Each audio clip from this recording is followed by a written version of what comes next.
Hello everyone, welcome to my channel. This is Minu Thakur. So let's start with the current affairs of the day. I drafted questions on the basis of a particular subject. Like first question, if let's suppose related to environment, there is a news in the front page of Hindu newspaper. हाल ही में supreme Court ने ban किया है tiger safaris in the core area और core zone of national park Jim Corbett national park, right. और इतना ही नहीं, सुप्रीम कोर्ट ने मिनिस्ट्री ऑफ इन्वायरमेंट को ये भी कहा है कि एक कमेटी का निर्माण करें और उस कमेटी के अंदर जो रिप्रेजेंटेटिव हैं वो 3 जो इंस्टीट्यूशन है वहाँ से लिए जाएगा, जैसे कि national tiger conservation authority, wild life institute of India, joint secretary from the ministry. So committee का एक निर्माण किया जाए और जो आपका इन्वायरमेंट है, जो आपके नेशनल पार्क है, उसके बायोस्फीयर को मेंटेन करें। अब हुआ क्या था कि अभी डेस्टिनेशन का बड़ा ट्रेंड बन चुका है कि जहाँ नेशनल पार्क है या बायोस्फीयर रिजर्व्स है, स्पेशली हम नेशनल पार्क की बात करें तो उसके सराउंडिंग में एक ऐसा रिजॉर्ट बनाना है जहाँ डेस्टिनेशन वेडिंग होगी और उसके चक्कर में डिफॉरेस्टाइजेशन हुआ है। 6000 अप्रॉक्स पेड़ काटे जा रहे हैं। तो इस वजह से, इस इशू की वजह से काफ़ी जो फ्लोरा और फोना है वो सफ़र करते हैं। इसीलिए सुप्रीम कोर्ट ने कहा है कि कोर एरिया जो रिस्ट्रिक्टेड है वहाँ पे सफारीज़ की एंट्री नहीं होगी, ठीक है। तो इस पे मैंने एक जिम कॉर्बेट नेशनल पार्क पे एक क्वेश्चन बनाया है, तो देखते हैं। It is a national park located in the Nainital district of Uttarakhand. Second statement, the park was the first to come under the project tiger initiative. तो ये नैनीताल उत्तराखंड के डिस्ट्रिक्ट ज़िले में है और ये पार्क पहला और सबसे ओल्डेस्ट है जो project tiger initiative which has taken by the government in the year of 1973 to protect और conserve the royal tigers in India. तो भाई ये रॉयल जो बंगाल टाइगर है इसके लिए ये सबसे पहले park national park as a घोषित किया गया था। क्या ये स्टेटमेंट सही है? That we need to find out. So the correct answer is both statements are the correct. इसका एक्सप्लेनेशन अगर हम देखें तो ये नैनीताल में है। इसका जो फुट हिल्स जो लोकेशन है वो foot hills of Almora range में है और ये tiger reserve that shelters the royal Bengal tigers, another important fact of this national park. अब जब ये इस्टेब्लिश हुआ था in the year of 1935 as a first national park, तो ये हेली नेशनल पार्क के नाम से हुआ था। उसके बाद 1957 ये जिम कॉर्बेट के नाम से इसको फिर से रीनेम किया गया, जो कि एक फेमस हंटर एंड कंजर्वेशनिस्ट थे who has played a very important role in the establishment of this park. और अगर हम बात करें ये पार्क की, it is divided into 9 different zones. See UPSC में इस तरह के क्वेश्चन नहीं पूछा जाएगा, but yes of course if you are appearing for Uttarakhand PCS examination then you must know this fact. This park is divided into 9 different zones, right. Next question again we have from this environment, the region of biosphere reserve which is legally protected and where no human activity is allowed is known as option A core zone, option B buffer zone, option C transition zone, option D none। ये core zone ये इसलिए मैंने बनाया क्योंकि supreme Court ने ये कहा कि जिम कॉर्बेट पार्क में उसके कोर एरिया में अलाउड नहीं है। So that's why we need to know what exactly is core area, buffer area, ये होते क्या हैं। देखो 3 तरह के आपको देखने को मिलेंगे। एक तो बायोस्फीयर रिजर्व देखने को मिलेगा, आपको नेशनल पार्क देखने को मिलेगा, वाइल्ड लाइफ सेंचुरी देखने को मिलेगा। तो तीनों में डिफरेंस क्या है? बायोस्फीयर रिजर्व अगर हम बात करें तो ये बहुत ही लार्ज एरिया प्रोटेक्ट कर रहा है फ्लोरा एंड फोना को। उसके अंदर आपका नेशनल पार्क भी है, उसके अंदर आपका वाइल्ड लाइफ सेंचुरी भी है, ठीक है। तो सबसे पहले बायोस्फीयर रिजर्व को उसकी डेफिनेशन किसने डिक्लेयर की थी? यूनेस्को के जो मैन एंड बायोस्फीयर प्रोग्राम है उसने ये बताया कि बायोस्फीयर रिजर्व होता क्या है, ठीक है। एक बड़ा सा एरिया है that is known as biosphere जो फ्लोरा एंड फोना को कंजर्व कर रहा है और उसके अंदर 3 जोन डिवाइड किए गए हैं, core zone, buffer zone, transition zone. तीनों में क्या डिफरेंस है? अगर हम कोर की बात करें, करेक्ट आंसर इसमें देखा जाए तो करेक्ट आंसर वैसे कोर जोन है, जिसके अंदर हाईली रिस्ट्रिक्शंस है, no human activities are allowed in the core zone in biosphere reserve. ठीक है, इसको इस तरीके से देखिए, ये कोर जोन है जिसमें कोई भी या फिर minimal disturbed where no human activity, कोई भी ह्यूमन एक्टिविटी अलाउड नहीं है। बफर जोन की बात करें तो पार्शियली अलाउड है। ट्रांजिशन जोन की बात करें तो टूरिज्म और सेटलमेंट की बात है, लोग वहाँ रह सकते हैं। इस तरीके से देखिए, ये बायोस्फीयर रिजर्व है which are protected areas that allow the conservation of biotic resources like plants, animal, etc. ये जो सबसे अंदर है दैट इज कोर जोन, उसके जो साथ में है दैट इज बफर जोन, और सबसे लास्ट में आता है आपका ट्रांजिशन जोन। तो यहाँ पे हमारी बात हुई थी कोर एरिया की। ठीक है, ये तीनों में डिफरेंस है। वाइल्ड लाइफ सेंचुरी की बात करें तो ये एक ऐसा एरिया होता है which is free, totally free from the disturbance from the human activity that is devoted for the conservation and protection of wildlife. National park, those reserved areas where no human activities is allowed at all, यानी कि biosphere reserve के अंदर जो core area है वहाँ पे आपका national park बनता है। बायोस्फीयर रिजर्व की बात करें तो it is an area of land और water that is protected by law and order to support the conservation of ecosystem. ठीक है, वाइल्ड लाइफ सेंचुरी की अगर बात करते हैं that comes under the jurisdiction of the state government. Wildlife sanctuary whereas national park and biosphere reserve, national park की बात करें तो it comes under the jurisdiction of the central government. Approx 100 अभी तक national parks, इसके more than 100 के national parks हमारे India में स्थापित हो चुके हैं। बायोस्फीयर रिजर्व टिल 2021 18 से अभी बढ़ गए होंगे। बायोस्फीयर रिजर्व्स मैंने बताया कि man and biosphere programme UNESCO का था, उसने इसको परिभाषित किया। एक एग्जाम्पल में देखें तो बायोस्फीयर रिजर्व जो है वो नीलगिरी बायोस्फीयर रिजर्व, इसके अंदर काजीरंगा नेशनल पार्क है। ठीक है, और आपका मुद्दुमलाई नहीं, इसके अंदर नहीं है ये। ठीक है, ये अलग है। काजीरंगा नेशनल पार्क जो असम में है, मधुमलाई वाइल्ड लाइफ सेंचुरी इन तमिलनाडु अलग है, नीलगिरी बायोस्फीयर रिजर्व इज अलग। ठीक है, इज डिफरेंट, लेकिन उसके अंदर नेशनल पार्क है। ठीक है, नेक्स्ट क्वेश्चन है इकोनॉमी से बनाया, उसके अंदर हिंदू में क्या था एक कि भाई हम सब जानते हैं IMF जो है इंटरनेशनल मॉनेटरी फंड, इंटरनेशनल एक इंस्टीट्यूशन है, ऑर्गेनाइजेशन है जिसके फाउंडिंग मेंबर इंडिया भी है। अब पाकिस्तान उसको अपील कर रहा है, उसको अप्रोच कर रहा है फंड के लिए, तो IMF ने उसे लोन दिया है, बट इंडिया ने कहा है कि पाकिस्तान को हमें इंश्योर करना है कि वो उस लोन को अपने डिफेंस में यूज़ ना करें।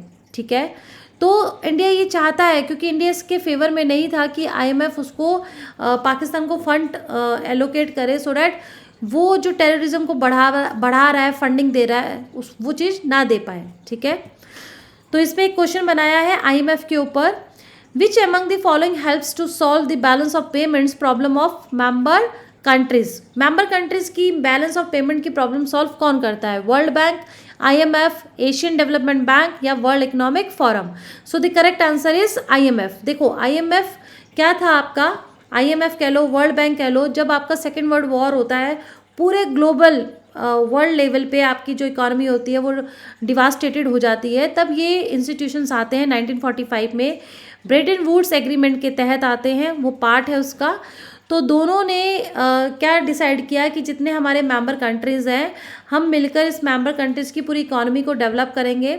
ठीक है, तो अब वर्ल्ड बैंक का मेन लक्ष्य था development, infrastructure development for the long period of time. ठीक है, उसको लंबे समय के लिए देखना है।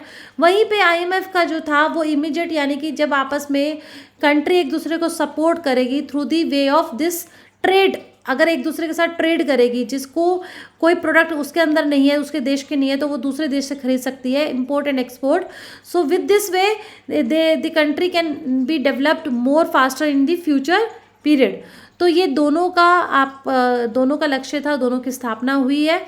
ठीक है, जबकि IMF का भी ऐसा ही है कि डेवलपमेंट ओवरऑल करना है, जो कि वर्ल्ड बैंक का है, बट जो एक ऑब्जेक्टिव में देखें तो बैलेंस ऑफ ट्रेड में अगर कोई भी बैलेंस ऑफ पेमेंट में कोई भी प्रॉब्लम आती है, किसी कंट्री का एक्सपोर्ट कम है, इंपोर्ट ज़्यादा है, जो ज़्यादातर होता है, इंडिया के केस में भी है, तो बैलेंस ऑफ ट्रेड डेफिसिट में जाता है।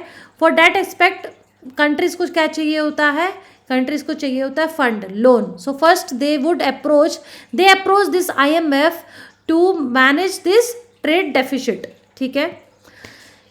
अब एक स्कीम पे क्वेश्चन बनाया है जो हाल ही में था, इवन कल ही था न्यूज़ में, कि अभी कौन से राज्य ने, कौन से स्टेट ने एक योजना है, एक स्कीम है जिसको लॉन्च किया है, जिसका नाम है विधवा पुनर्विवाह प्रोत्साहन योजना. यस, औरतों को एक विमेन एम्पावरमेंट कह सकते हैं, सशक्तिकरण कह सकते हैं, कि जहाँ पे women they can choose option to remarry, है ना, जिनकी जो विधवा हो चुकी हैं, जो शादी एक सोसाइटी में फिर से उनको एक रिफ्रेश, एक नया ऑप्शन, नई ज़िंदगी जीने का एक उस अधिकार के लिए स्टेट गवर्नमेंट ने एक योजना लागू की है with incentive, even financially support के साथ.